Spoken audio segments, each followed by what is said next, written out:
Thank you, Mr Deputy Speaker. Members opposite have occasionally accused those of us on this side of the House, and sometimes me, as being anti-union. I doubt many would blame us if we were. But, Mr Deputy Speaker, I was in the building industry for 30 years. In a past life, I was a carpenter and joiner, a builder, and a building construction barrister. I've seen the best and the worst of what goes on in the building industry. But the truth is that we are not against unions. What we are against is unions that break the law. Nothing more, nothing less. What we're saying with the bills before the House this week, today, Deputy Speaker, is that we will no longer tolerate a situation which says that it's okay to have one rule for some and a different rule for everybody else. That's what members want, Mr Deputy Speaker. It is what the unions want. One rule for them, a different rule for everybody else.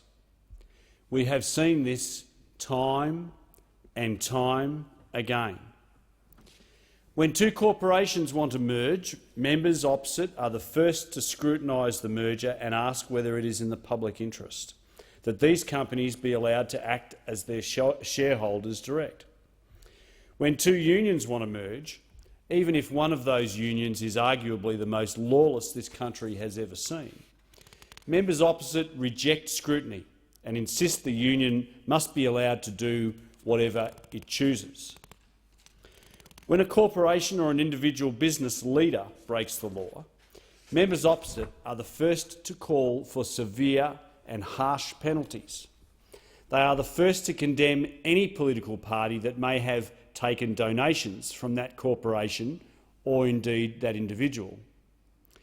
Yet, when the CFMMEU topped a record-breaking $16 million in fines for contraventions of the law, when they have accumulated more than 2,000 separate incidents of law-breaking all over Australia, what do they say? What do they do? All we hear from members opposite is excuses while they continue to bank the CFMMEU's seven-figure cheques. In my state of Queensland, Mr Deputy Speaker, we have seen a particularly sinister example of this special treatment. Under the Palaszczuk state Labor government, if any individual or corporation with the remotest connection to a developer wants to express their political beliefs by making a donation to a political party, no matter how modest, they are banned by law from doing that. If a union, whether in the construction industry or otherwise, whether a constant and recidivist lawbreaker or not, wants to take its members' money and hand over millions to the Labor Party, then that's absolutely fine. Not a problem, nothing to see here. Is it any wonder that after years of this special treatment from Labor governments, the unions no longer believe that even the law of the land applies to them? We've all heard, of course, the ACTU Secretary, Sally McManus, say as much on national television. Ms McManus believes that if a union doesn't like a law, they should be entitled to break it. Did members opposite condemn this outrageous suggestion? Of course they did. For members opposite and their friends in the CFMMEU and the ACTU, it's one rule for the unions, one rule for every other person and entity in this country. Enough is enough, Deputy Speaker. For too long, some unions in this country have considered themselves above the law. For too long, they have been encouraged and enabled in that belief by Labor parties at a state and federal level who have been owned lock, stock and barrel by the CFMMEU.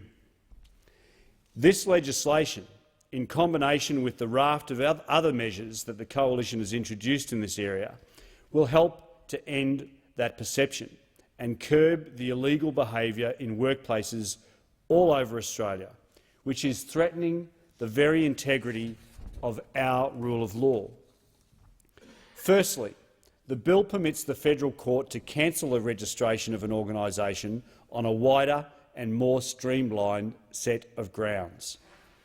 Despite one infamous union accruing more than $4 million in fines in just the last financial year, the existing deregistration provisions in the Fair Work Registered Organisations Act have never been utilised.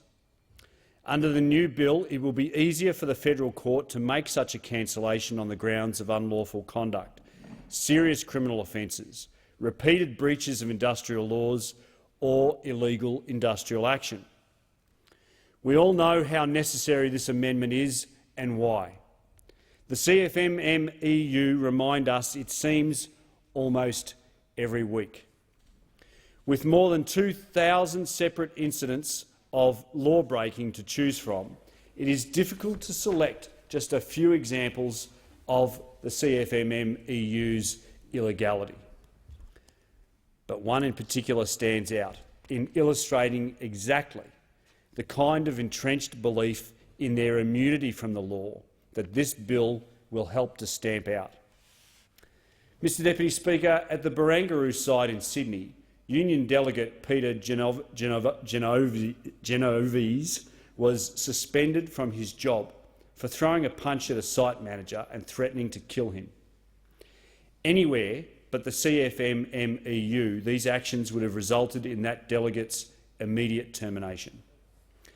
But the CFMMEU did not condemn Mr Genovese or launch an internal investigation into his conduct.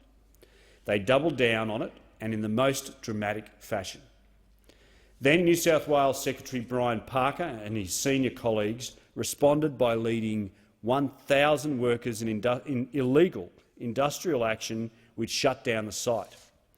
They shouted abuse at innocent workers who tried to do their work, calling them scum, dogs and far worse. A policewoman at the site told the federal court that Mr Parker had, and I quote, made sure that I was feeling either intimidated or scared. She wasn't the only one. Union organiser Luke Collier described a government inspector at the site as, and I quote, lower than a pedophile. And he proceeded to provide a crowd of workers with the inspector's mobile telephone number. Mr Speaker, I pose this question to those opposite. How can the Labor Party, which prides itself standing against domestic violence, and particularly violence against women and children, support a trade union regime that donates millions of dollars, yet which not only condones physical violence and intimidation against people on building sites, but actually carries it out, or they threaten to carry it out? How can that be? Where is the consistency of the Labor Party on this issue? Those opposite and their party machinery continue to take offending union money, millions and millions of dollars in donations, when the same union thugs are committing acts of violence in the workplace. Do those opposite suggest that unless you're a card-carrying union member, that you do not have a right to enjoy a safe workplace, free of the threat of physical injury by virtue of such basic things as scaffolding, but then in the next breath suggest that those who do not toe the union line should die and that their children should be raped?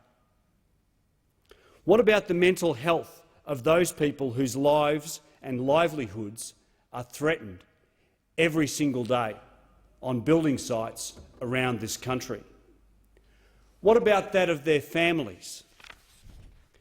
Where is Labor's sanctimonious chest-beating about workplace health and safety for those people who dare not toe the union line?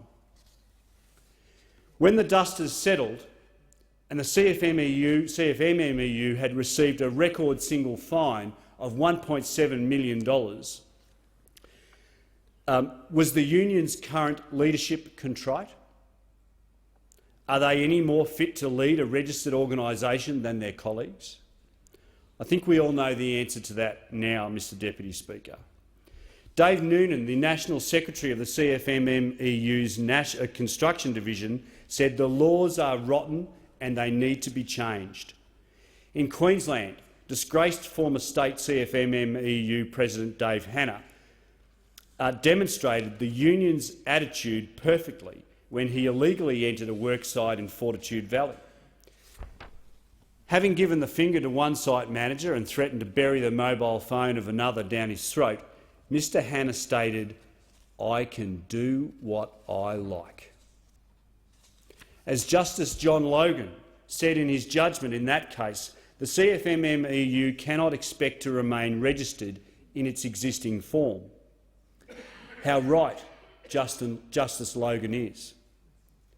This bill would not only provide the court with greater discretion to deregister the CFMMEU and others if it sees fit, but also to make alternative orders for remedial action or to appoint an administrator where it believes these actions are necessary. These powers bring the law as it applies to unions much closer to the law as it applies to corporations in this country.